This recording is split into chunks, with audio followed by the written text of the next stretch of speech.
It's not up yet. Yeah, There it here is. we go. All right, welcome to the December 21st meeting of the Audit and Finance Committee at the Albany County Legislature. Tonight, I'm Lynn Lakakis. I'm standing in tonight for Wanda Willingham and Matt Peter, neither of whom could be there, so they're excused. So the rest of the attendants, Bill Clay, Paul Bergdorf, Here. Mark Grimm, Here. Ray Joyce, Present. Joe O'Brien. Here. Also like to welcome the rest of the legislature who's here. I see Frank Moriello, Matt Miller, Carolyn McLaughlin. Oh, Mr. Mayo, you're here. I'm here. A member of the committee, and all the rest of you, welcome and pleasure to be here. So we don't have any minutes to approve this evening, correct? Okay, so we'll save that for next time. So number one, you can read them if you'd like, Rebecca. Sure, Madam Chairwoman. Item 1 is authorizing an agreement with the New York State Governor's Traffic Safety Committee regarding the Highway Safety Program. I believe Heather Orth is here to speak about that. Good evening. I am here tonight to seek approval for, this is a renewal. It's $131,650 for the Traffic Highway Safety Program. It's the Governor's Traffic Safety Highway Program. These funds support our the chief of our vehicular crimes unit to make the streets safer through training. There is an application process for this. There's only 2 of these individuals in each state, and Mary Tanner Richter, our bureau chief of our vehicular crimes unit, has been chosen once again for this opportunity. And so this grant supports partial salary for her and for an assistant. Excellent. Does anyone have any questions? No. Motion to. Motion from Joe O'Brien, I'll second it. second from Mr. Bergdorf. All in favor? Aye. Motion passes unanimously. Now we go on. Item 2 is authorizing an agreement with the New York State Department of Criminal Justice Services regarding discovery compensation funds. So this is a brand new grant. And so this grant is for $1,379,542. These were funds that were put into the budget to support the discovery reforms that were begun in 2020. And this funding was the first year of the funding. This funding is split between the DA's office and probation. The split is about over $800,000 for the DA's office and $579,000 for probation. The DA's office is utilizing these funds for computers, including hardware and software, administrative support to support discovery, and litigation readiness. The most of the funding will be used to support litigation readiness. Additionally, the probation department is using it for GPS devices for their computers, including the hardware and software needed to do that. And they're using it for pretrial services in regard to the salaries of the support staff to support their program. It's my understanding, well, this was definitely put into the budget for year 2. We have not received the contract for year 2 yet, but we received the contract for year 1 in March 2020. So I assume, or sorry, March of 2021. So I assume we will get the next round in March of 2022, as it did pass in the 2021 budget. Mr. Bergdorf has a question. I think Heather answered it at least partially. I was going to ask whether this $1.3 million was already built into the budget, but you said that you did count on that. And I see that the grants go from April 1 to March 31st. So you're assuming year 2 funding, and you've built the year 2 funding into the budget as well. Yes, we have. Okay, thank you very much. I appreciate your clarification. Excellent. Does anyone else have any questions? Mr. Grimm. Great. Thank you, Madam Chair. This, of course, is from the infamous bail reform law that added a lot of additional costs for the DA.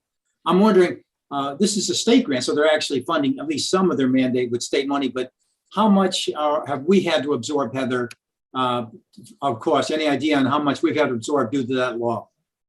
Yeah, I would say it's easily 1.5 million in terms of staffing, and that's just our agency. That doesn't include probation or, you know, the courts or the defense attorneys or any of the other county agencies that have had to increase it, or the sheriff's department, quite frankly, you know, in terms of what they have to turn over to us. So just with us alone, I'd say it's easily $1 million in the first year. And then probably 1.5 moving forward in terms of the additional staffing that we've had to add. And that's on top of this money, that on top of 1.3 million we're getting here at the state grant? Or? So I would say the 800,000 that we're counting in our budget would go against that 1.5 million that I'm saying for our agency. Okay, so this is a partial payment on this huge mandate, but you're still absorbing a lot of cost. We are, unfortunately. Okay, thanks so much. Thank you, Madam Chair. Paul, your hand up again, or is it still dangling No, from this one? Nope. Okay. Does anybody else have any questions? If not, I'll take a motion. Motion to approve. Thanks, Ray. Second, Second. anyone? Second, Mr. O'Brien. All in favor? Aye. Aye. Motion passes unanimously. Thank you, Ms. Thank Port. you. Happy holidays. Yes, you too. Have a safe holiday, everyone. Okay, Rebecca. Item 3 is authorizing the distribution of mortgage taxes for the period April 1st, 2021 through September 30th, 2021. I see Luke and Dave. Who's taking this one? Anybody? Anybody? Norm, All right. Madam Chair, normally this is actually handled by the clerk's office, I believe. Oh, We can Okay. speak to, hold on one second, let me get it out here and we will speak to it. So this is the semi-annual distribution of mortgage recording tax. It is net amount $5,594,942. It goes back to the municipalities where the tax is generated. okay. Same as usual, right? Yep. Yeah, this is Anyone complete, have any questions? semi-annual. We do it twice a year. Thank you. Okay, hearing no up, I got a finger. Is that a question? No, you're just putting your finger up. You're muted, Paul. I was just going to say if there were no questions, I would move it. I have a Okay, question. Lynn? go ahead. Yeah, thank you, Madam Chair. Dave, how are we doing? How do we do on mortgage tax this past year with respect to COVID?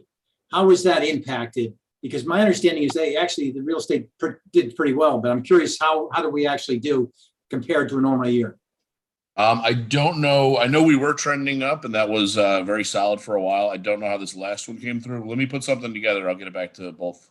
Yeah, just a general idea. I'm just kind of curious. I think it's actually pretty good though. Yeah, let me go back 2 years though, because we had the spike definitely last year. So we'll go back to get a baseline too. Okay. Thanks, Dave. Thank you, I Madam have a Chair. motion. Motion. I have a motion. Second. I'll take a second from Mr. O'Brien. All in favor? Aye. Aye. Okay, motion passes unanimously. Item 4 is amending resolution number 312 for 2018 as amended regarding construction services at the Shaker Place Rehabilitation and Nursing Center. Thank you. Larry Slacky is here to speak on this one. Yes, if you remember at the last meeting, we had an extensive discussion about extending the Jerson contract. One thing which I failed to Went down the do. toilet, I hear. Yeah. One thing which we didn't vote on was the discussion, which was extending their contract to December 31st, 22. So all of the particulars have not changed, but we need approval to extend the contract to December 31st, 2022. Already. Lynn, Madam Yeah. Chair? Yeah, Larry, I'm wondering, did they, last time we spoke at the meeting, they were trying to figure out the cause of the water bubbles. Were they able to nail that down conclusively? And if so, how much is this costing them to fix the water problem at the bathrooms? Well, I don't want to say that they really came to a conclusion that's definite as to why it happened. Okay. According to our architect, we're going by his evaluation and some of the results we received from all the testing that was done over the last 6 months, that there's a solution that they utilize in the concrete to absorb any water. And then there is supposed to be a sealer that you put over the concrete before you lay the vinyl. It's believed that that sealer was mistakenly left out before the vinyl was put over the concrete. And therefore, when the moisture in the concrete was rising, which it does, it went right between the concrete and the vinyl, creating these little bubbles, which need to be rectified. So they believe that that's the problem. Gerson, we spoke to 2 weeks ago, agrees that that could be and probably is the problem. They are now in the midst, if not done already, ordering all new product. Instead of replacing the vinyl floors in the bathrooms that have been identified with these bubbles, because we don't know that it could happen in other bathrooms where it hasn't happened already.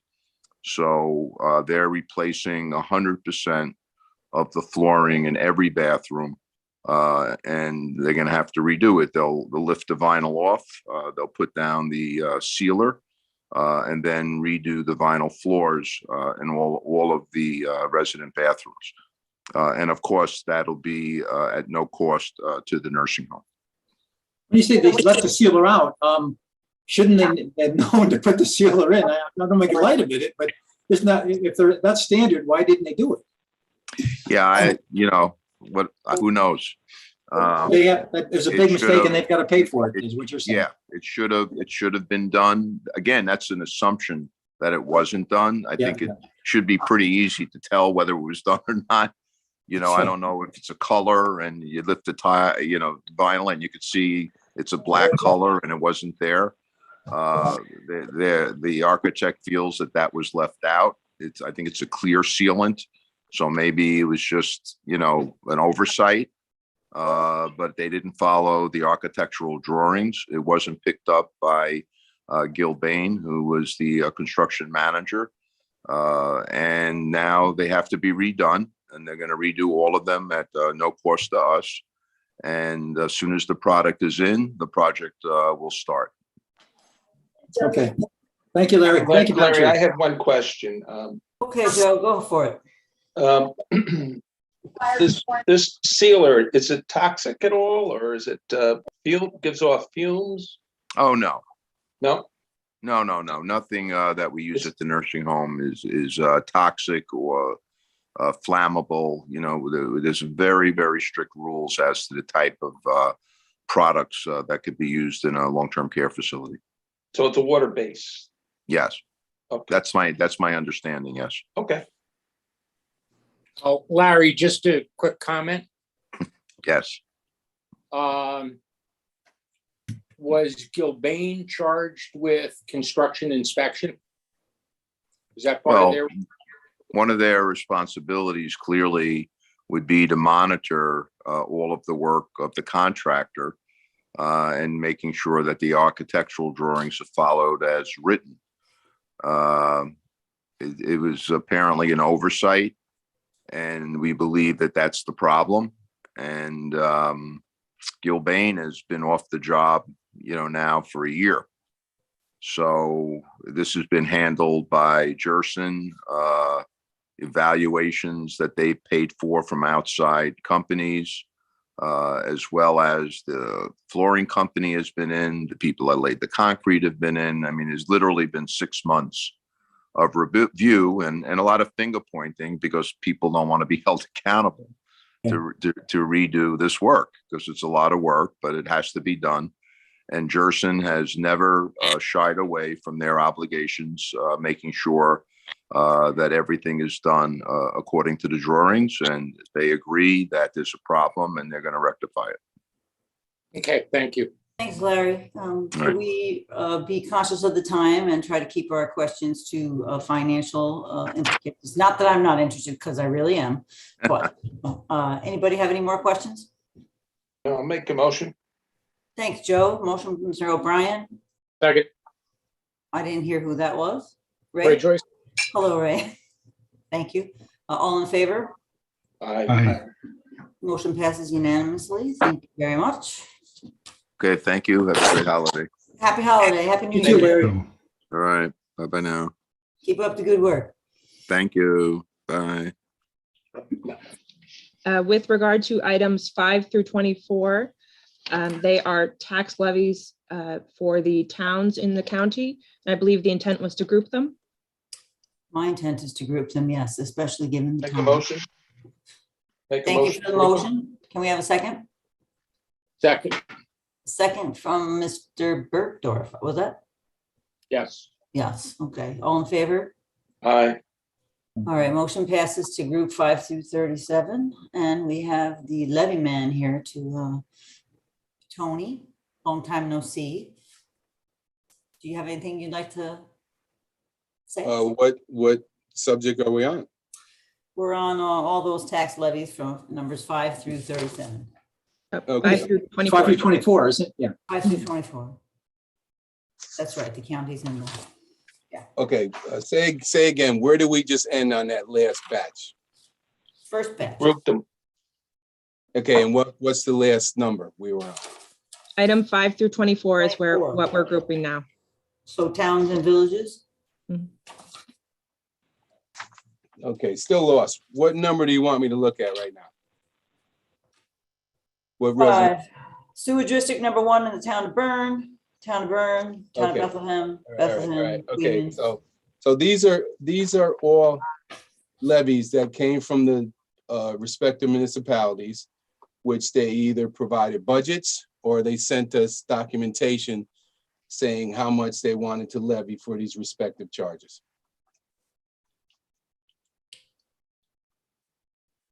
Anybody want a specific question about anything? In 5 through 24? Make a motion to move. Okay. Second Ray, motion. we have second from somebody there. Bill Clay. Bill Clay, thank you. All in favor? Aye. Aye. All right, so 5 through 24 passed unanimously. So now we'll look at 25 through, what's the next cutoff? That makes sense. Oh, That is the only That's grouping the that we only can one. Yeah, the do, rest have to be unfortunately. individual. But item 25 is re-levy of the unpaid school taxes. Okay, Tony, it's your time to shine. Okay, I'm looking at 525, that's Queemans. What are you looking at? Oh, you're looking at the agenda. Yep, we're looking at the agenda for We the do Audit that and Finance sometimes. Committee. Unfortunately, I don't have that, I just have the resolution. Oh, sorry. Okay. Let me see. We're on our number 25. Is your number 541? 21-541? 41 is 541 is re-levy of unpaid school taxes. The county's responsible for collecting town school taxes in the month of November. The unpaids get rolled over onto the 2022 property tax bills. And this is an approval to do that with a 7% interest charge. Excellent. Can we have a motion? Motion to move. Ray, motions? Second. Second from Mr. O'Brien. All in favor? Aye. Okay. Thank you. Unanimous passes unanimously. So 542, levy of unpaid village taxes. Same kind of thing. Village taxes come, we collect them in November. Whatever's unpaid, we roll over onto the 2022 property tax bills. Excellent. Can we get a motion? Motion. I got Mr. O'Brien and a second from Mr. Clay. All in favor? Aye. Aye. Motion passes.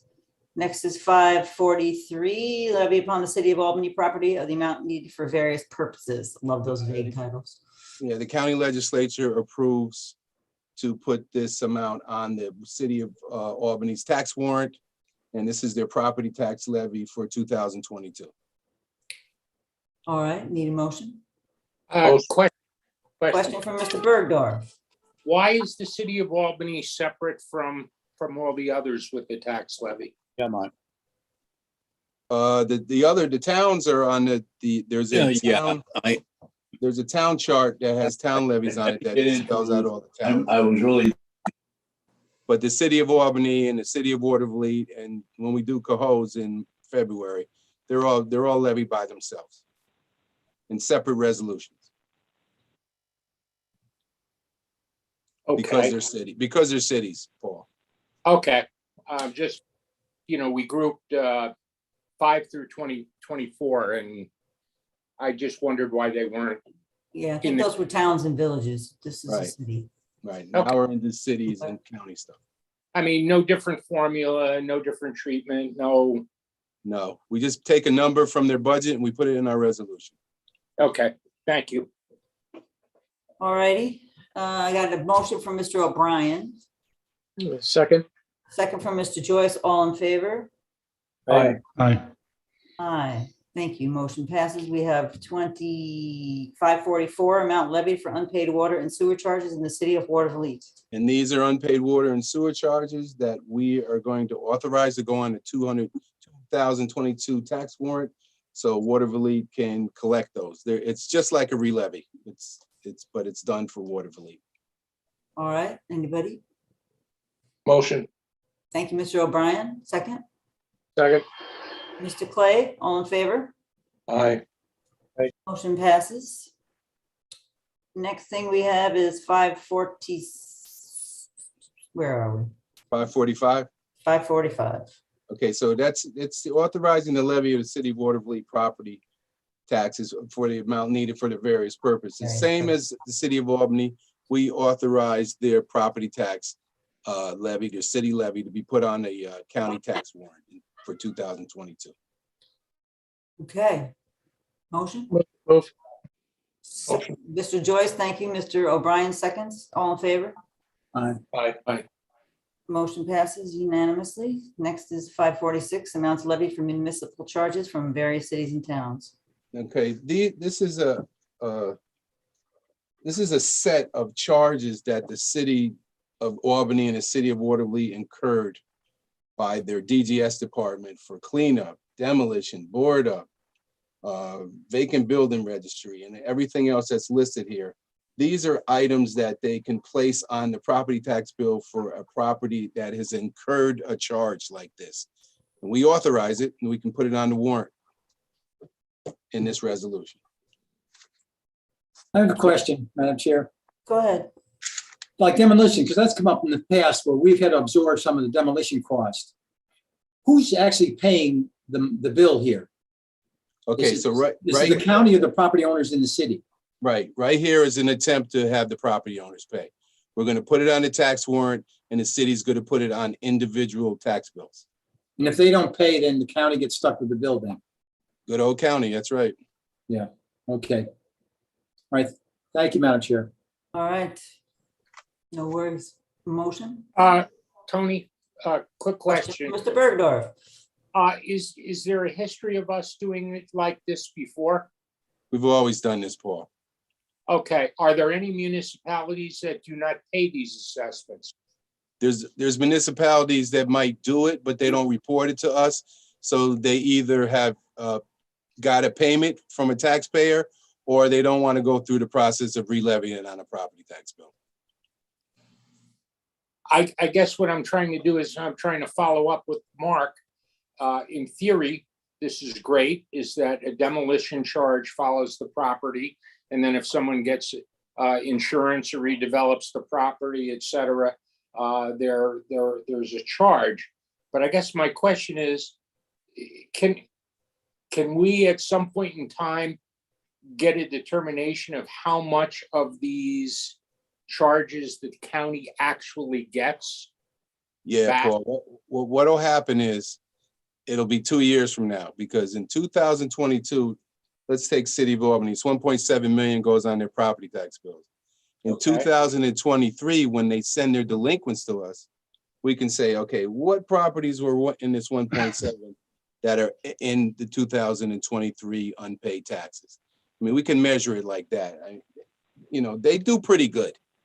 Okay, they don't leave the whole 1.7. I mean, they'll beat this thing up 3/4 down. So. All right, moving right along. Anybody else? Take a motion. From Joe O'Brien, a second. Mr. Clay, all in favor? Aye. Okay, passes unanimously. Next up, 547, adoption of table of equalization for the assessment year 2021, county tax year 2022. Okay, so this is a chart that shows how equalization is affecting, and I got to bring it up here because it's not in my 547. Okay, so this shows how the equalization rate, which is on this chart, is called the percentage of assessed value to real value. The equalization rate is taking in the assessed value and it's equalizing it to a full value. And the county, what the county does is when we do apportionment of taxes, because it's intermunicipal, we need this equalization rate to bring the assessment up to a full value, and everybody's full value goes into this apportionment. Everybody pays a percentage based on full value. You can't do it on assessed value because if you look at Westerlo on this chart, they only assess at 0.81. They need a reval very, very badly. So this is what this chart is trying to show you, what equalization did to the assessed value. It also shows you the total equalized value. A question. Go ahead, but make it quick, please. The reason you're doing this, Tony, is it wouldn't be fair if the folks who are full valued assessment, because they would be paying more in taxes if there wasn't this way of internally bringing the values all up to the same place. Is that basically what we're doing here? You know what happens here. You're right. But see, what the state does, anything intermunicipal has to use equalization rate to get everybody on the same ground. Otherwise, Okay. you could just have a lower assessment and then pay less than county tax. Exactly. Westerlo would pay no taxes. Yeah. So yeah. that's what Okay. that equalization rate does. All right. Thank you. Thank you, Madam Chair. Thank you. I'll take a motion. Motion. Mr. O'Brien. Second. Second. Mr. Joyce, all in favor? Aye. Aye. Motion passes. Number 548, adoption of partial tax exemptions and amounts determined as the assessed valuation of real property as basis of equalization. Well, That's a mouthful. yeah, this shows you the partial exemptions that are in the levy and how it works. It flip-flops with the special franchise. And this is an old chart that we probably should get rid of. But the main thing is in this chart is the second paragraph, which names the laws that we use to pick the exemptions we put in the county levy. All righty. Anybody want to make a motion? Motion, please. Mr. O'Brien, I'll second. Mr. Mayo, all in favor? Aye. Aye. Thank you very much. Next, 549, adopting county equalization rates for 2021 for the cities and towns within the county of Albany. Right, these are the rates that the state gives us to use in the apportionment of taxes. If you scan right down, you see Westerlo is 0.81. So the closer you are to 100, the better off you are to not incur a tax increase. If you're in the middle of the pack in the 50s and the 40s, you more than likely will get a tax increase. Like I said, the closer to 100, the better you are. Excellent. Can we get a motion? Motion. Motion, Madam Chair. I have Mr. Clay motion, a second from Mr. O'Brien, all in favor? Aye. Aye, motion passes. 550, authorizing levies for debit and credit balances. Okay, these are amounts that are added to the portion taxes. These are refunds and corrections that the legislature makes during the year for city town amounts. These are not county amounts that we refunded. These are city amounts that we refunded, and we're adding it back to the city and town amounts, and we're adding it to the levy so we can get our money back. The town of New Scotland overpaid by 41.24, so we're giving them a credit. All right. Can we get a motion? Motion, Madam Chair. Motion from Mr. Clay. Can I take a second? Second, That was Mr. Bergdorf, I believe. yes. All in favor? Aye. Aye. Aye. All right, beautiful. 551, amounts levied for court-ordered refunds and county taxes. Okay, this is, in simple terms, the county tax is the tax levy that the legislature, that the county executive put forward, that the legislature approved, the 99,752,000. The court order refunds, those are refunds that the county made on behalf of the cities and towns for county portions. And in that regard, we can add it to the county tax and apportion this whole 100,195,108.72 against all the cities and towns. All righty. Take a motion. Mr. Motion. O'Brien, Second. I have Mr. Joyce. I saw that first. All in favor? Aye. Aye. Motion passes. 552, taxes to be appropriated and levied upon the several cities and towns in the county for various purposes for special district taxes in the town. Okay, here we have, we're apportioning that 100 million number we saw in the last resolution. And then we have a listing of county rates for the cities and town and county rates for the towns and all the special districts within the town. All of these rates, except for the county, were done by the town, and they're verified before we put them on this resolution. So this is a capture of all the rates, property tax wise, in the county of Albany. Other than city taxes, we don't have to levy. They levy their own city tax. Excellent. City tax rate, I'm sorry. All righty, moving right along. Madam Chair, Yes, if I may ask a question. Tony, can you confirm the rate of taxation for the city of Watervliet?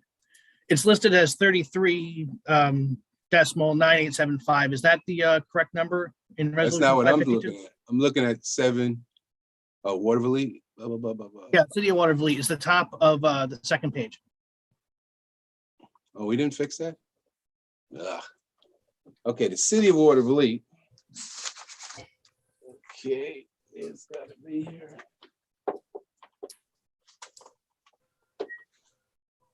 It's gonna be $3. It's not $33. It's 3.987. The rest of the numbers there. Okay. That's a misprint. all right, good catch, Brandon. I'll take a motion if anybody's serving me up one. We need a Mr. motion to O'Brien. change. Do we need a motion to change that rate? That's a good question. Yes, all right, so we'll take a motion to change that number to 3.987. Motion, Madam. Motion. Thank you. So I have Mr. Clay and Mr. O'Brien, all in favor? Aye. Aye. All right, and so then need a motion on the, As amended, motion. as amended. Mr. Grimm? Yep. Second? Yep. I didn't hear, did I hear? Second. All right, second. All right, Mr. Grimm, Mr. O'Brien, all in favor? Aye. Aye. Aye. Excellent, motion passes. 553, approval of extension in tax rolls of form and amounts and tax warrants and authorizing their execution. And this is the last resolution in the tax levy. This allows the rolls to be extended with the rates and the assessed values. And it also approves the tax warrant to be executed by the chair and the clerk of the legislature, and a seal is affixed to the tax warrant. All right, any questions? All right, you know what I'm looking for. Motion. Motion. Motion. Mr. O'Brien, second, Mr. Clay, all in favor? Aye. Aye. Aye. Thanks, Tony. Happy New Year. Hey, happy holidays to everyone. Yeah. All righty. You Be too, safe. Tony. Be safe. Okay, we have one more item and we're 8 minutes over so far, so let's keep it moving. So 554, designating a certifying officer regarding the New York State Homes and Community Development Block Grant Program. This is about Laura Gaetano. And Yep, thank you, Madam Chair. I'll be quick. First of all, thank you to the committee and staff for letting this on late. Basically, when we had our kickoff meeting with the state related to the CDBG funds that the legislature approved last month, they identified one additional item that would need legislative approval, and that is the designation of a certifying officer for environmental review. Because that is required before we can draw down any funds, we asked if it could be expedited, and again, thank you for making that happen. It makes sense to have it be Laura De Gaetano, as she's the primary seeker staff person for the county. And really, it's just a procedural step in the process. Happy to answer any questions. anybody have any questions? Motion, Madam Chair. Thank you, Mr. Clay. Second, Mr. Joyce. All in favor? Aye. Aye. Aye, the motion passes. Is there anything else that we have to do about this? So this is good to go. All right, motion to adjourn, I'm guessing, if we're finished. Motion. Motion. Second, Second. Second. all in favor? Aye. Aye. Aye.